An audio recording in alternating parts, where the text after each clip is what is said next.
Medical ভর্তি পরীক্ষার জন্য ইংলিশের সবচেয়ে গুরুত্বপূর্ণ টপিকগুলো নিয়ে আজকে ভিডিওতে আমি আলোচনা করব। এখন সেই টপিকগুলোতে যাওয়ার আগে আমার দুইটা অ্যাপ্রোচ সম্পর্কে জানতে হবে। কিছু স্টুডেন্ট থাকবে তোমাদের মধ্যে যার বেসিক অনেক স্ট্রং ইংলিশে, আর কিছু স্টুডেন্ট থাকবে যার বেসিক অতটা ভালো না, একটু উইক, কারণ সে কম পড়ালেখা করছে আমার মতো। কারণ আমি একাডেমিক লাইফে শুধুমাত্র সায়েন্স সাবজেক্ট নিয়ে বেশি ব্যস্ত থাকতাম, এই কারণে আমি ইংলিশের পিছনে একটু কম সময় দিতাম। এখন বেসিক যদি তোমার স্ট্রং হয় তাহলে তুমি রুলস টুলস পড়বা না, পড়ে প্র্যাকটিস করে চলে যাবা, প্র্যাকটিস। আর যদি মনে হয় একটু আমার সমস্যা আছে তাহলে তুমি আগে রুলসটা পড়বা, কি রুলসগুলো আছে, রুলস পড়ে প্র্যাকটিসে যাওয়া, বুঝছো? এই যে রুলস পড়ে প্র্যাকটিসে গেলাম, এটা একবারই হবে, পরের বার আর হবে না। জীবনে একবার রুলস পড়বা, রুলস পড়লাম, প্র্যাকটিস করলাম, দেন আমি যদি রিভিশন দিই তখন শুধুমাত্র প্র্যাকটিসে যাব। প্র্যাকটিস করার সময় যেটা বাদবে, ধরো এটা বাদছে, তখন আমি এটা কোন রুলসের আন্ডারে পড়ে সেই রুলসটা দেখবো, বুঝছো? এভাবে। তো আমার চেষ্টা করতে হবে সবসময় কীভাবে সময় বাঁচানো যায়। শেষ, এখন আসি আমার ইংলিশের দুইটা পার্ট, গ্রামার আর ভোক্যাব, রাইট? এখানে গ্রামারের কিছু ইম্পর্টেন্ট টপিক আমরা দেখে নিই। প্রথমে আসি পার্টস অফ স্পিচ। প্রত্যেকবারই কোশ্চেন আসে, দেখতে গেলে কোনোবারই পাচ্ছে না। পার্টস অফ স্পিচের এখানে দুইটা জিনিস খেয়াল রাখবো আমরা। কি? একটা হচ্ছে interchange of parts of speech,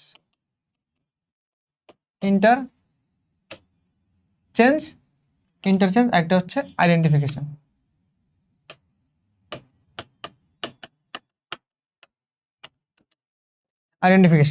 তারপর আসি নাম্বার জেন্ডার। এটা দিয়ে খুব আগে প্রশ্ন আসতো না, এখন ইদানিংকালে আসে। এবং নাম্বার জেন্ডার যদিও আমি গ্রামারের মধ্যে ঢোকা রাখছি, বাট এটা আসলে কিছু কিছু আছে যেগুলা মুখস্থ ছাড়া কোনো উপায় নেই, ঠিক আছে?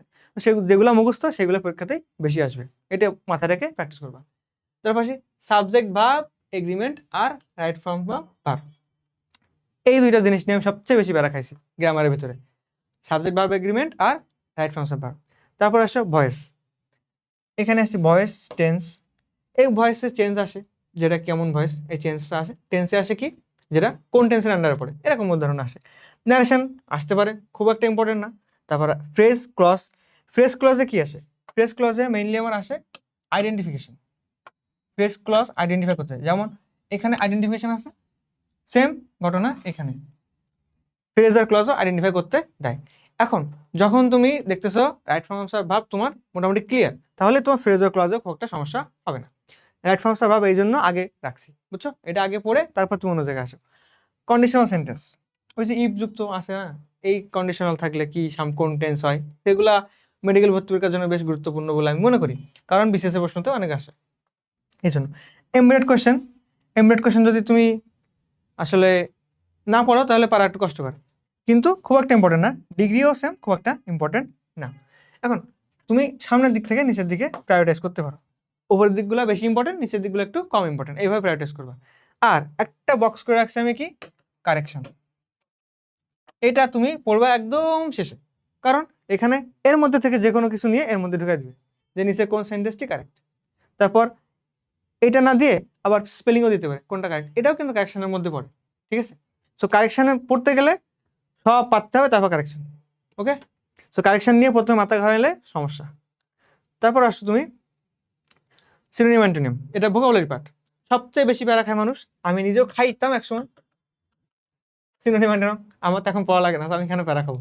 Synonym antonym. তারপর আছে অ্যাপ্রোপ্রিয়েট প্রিপোজিশন। সিনোনিম অ্যান্টোনিম মানুষ যেমন প্যারা খায়, অ্যাপ্রোপ্রিয়েট প্রিপোজিশনেও মানুষ সেম কাইন্ড অফ প্যারা খায়, বিকজ দেখলে মনে হয় এখানে তো ইনও হয়, টুও হয়, এরকম সব কিছুই তো হয়। সো অ্যাপ্রোপ্রিয়েট প্রিপোজিশন যখন তুমি পড়বা, সাথে গ্রুপ ভার্বও পড়ে রাখবা, দেখবা অনেক কিছু মিলে যাচ্ছে, এইভাবে পড়বা।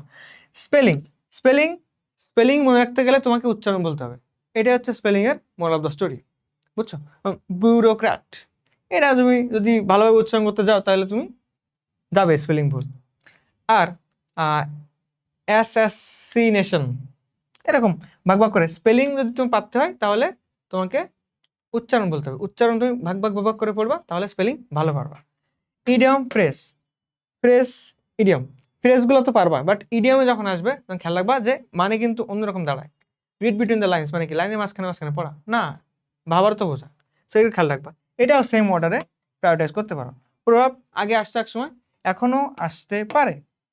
আসলে মূল কথা হচ্ছে মেডিকেলে কি আসবে কি না আসবে, এটা আমি যতই দেখি 15 আউট অফ 15 জনের medical preparation, 14 out of 15 medical preparation, এই ধরনের থাম্বনেল তো অনেকেই দেখছো তোমরা ইউটিউবে ভিডিও। সো ভিডিও কিন্তু মানে পরীক্ষার প্রশ্ন কিন্তু সব জায়গা থেকে আসতে পারে। যতই আমি বলি এটা ইম্পর্টেন্ট না। একসময় এসে লিটারেচার থেকে প্রশ্ন আসছে। রাফসান ভাইদের সময় মানে ২০২২-২৩ শিক্ষাবর্ষে। তো তখন আমি যদি এখন খুলে লিটারেচার পড়তে শুরু করি তাহলে কি হবে? না। যেগুলো সবচেয়ে বেশি ইম্পোর্টেন্ট টপিক সেগুলো আমি আগে পড়ার চেষ্টা করব। তখন যদি একদম শেষে গিয়ে যদি আমার মনে হয় যে আমি পারতেছি সবকিছু, দেন আমি চেষ্টা করব অন্য টপিকে শিফট করার। লিটারেচার আমি পড়ছি, হ্যাঁ, পার্সোনালি পড়ছি বাট কোনো লাভ হয় নাই। আমার যে টিচার ছিল বাসায় বলছে বারবার বলছে যে, "না পড়ার দরকার নেই।" বাট আমি জোর করে পড়ছি। ভাই আমি তো সব পারি, আমি তো সব পারতেছি। তাহলে আমি কেন পড়ব না? তো এরকম হলে দরকার পড়তে পারো বাট আই মানে আমার রিয়ালি অপোজিট। দরকার নেই পড়ার। ঠিক আছে? এই টপিকগুলো যদি তুমি ভালোভাবে আয়ত্ত করতে পারো তাহলে মেডিকেলে ভালো একটা মার্ক তুমি পাবা ইংলিশে। এটা যদি কপাল ভালো থাকে ১৫টা ১৫ হইতে পারে। বুঝছো? আর বইয়ের ক্ষেত্রে আমি আগেও বলছি যে মাস্টার, অ্যাপেক্স এগুলো পড়তে পারো। Master is recommended. আর সিনোনিম অ্যান্টোনিম কিভাবে পড়তে হয়, ফ্রেজ ক্লজ কিভাবে পড়তে হয়, সিনোনিম অ্যান্টোনিম কিভাবে পড়তে হয় এটা তো দেখাই দিছি আগেই। সো এভাবে পড়লে মোটামুটি তুমি ভালো করবে আশা করি। এভাবে বলো না যে ভাই ১৫টা এখান থেকেই আসবে। না, ১৫টা এখান থেকে আসতেও পারে, না আসতেও পারে। আমার হাতে কিছু নাই। আর এরকম ভিডিও দেখলেও সে হয়তো প্রশ্ন করছে তাই বলে বলতে পারে। বাট কেউ গ্যারান্টি দিতে পারবে না যে এখান থেকে আসবে। কারণ আমি রিডান্ডেন্সি বাদ দিছি, প্যারালাল স্ট্রাকচার বাদ দিছি। আরো অনেক কিছুই বাদ দিছি। আমার পাশে এই যে এখানে আমার পাশে বই আছে। সো বইতে আমি অনেক কিছু দাগায় রাখছি দেখতে পারতেছো হয়তো। এরকম অনেকগুলো টপিক আমি বাদ দিয়ে বলছি, বুঝছো? সো বলা যাবে না যে এখান থেকেই ১৫ মার্ক আসবে। বাট সবচেয়ে গুরুত্বপূর্ণ টপিক এটা। আমি যদি তোমার জায়গায় থাকতাম আমি এগুলো আগে পড়তাম। এখন বোঝো কি করবা। ঠিক আছে? ধন্যবাদ সবাইকে।